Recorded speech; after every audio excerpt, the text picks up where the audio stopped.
My name is Mariam Abou. I am from Egypt and I'm a film director. I thought I wanted to change how people think in my country. I thought that maybe if I study politics and I go into the political life, then this is how I can help. But of course, when I first realized that this will never ever happen, I'm talking about 15 years ago, so I thought there must be another way. So I decided to study film and I went to London and studied filmmaking. And I came back and I decided that this is a way to change my society as much as I could and change the cinema, which is what I love the most. Actually, I was shooting my first feature film before the revolution. Me and the first actor, the lead actor, we decided that we're not going to shoot one frame until Mubarak is out of the country and no one is in Tahrir. So after that happened, we resumed filming and we finished a month after the revolution, and then we shot the short film.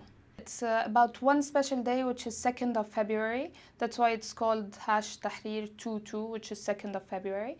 It's the day of the, what's it called, the War of the Camel, I think it's called.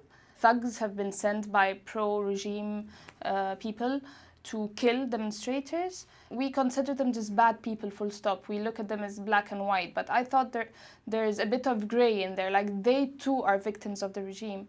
Whether they're poor, they're ignorant, they're just, they too are victims, and some of them died and their blood was spilled, and it is after all Egyptian blood that's been spilled. So I wanted to look at the thugs from a different point of view and show that maybe some of them did not understand what was going on, maybe some of them just needed some money. And this is I thought I would just try to take a different point of view for my film. Things are still very hazy and nothing is for sure, really. I don't consider that the revolution is over.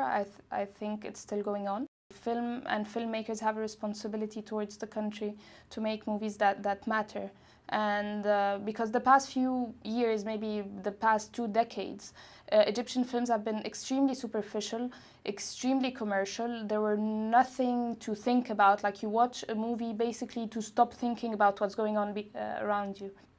And I think this was also like this is what the regime wanted us to do. They kind of guided us towards this kind of cinema. And I think this cinema is over now.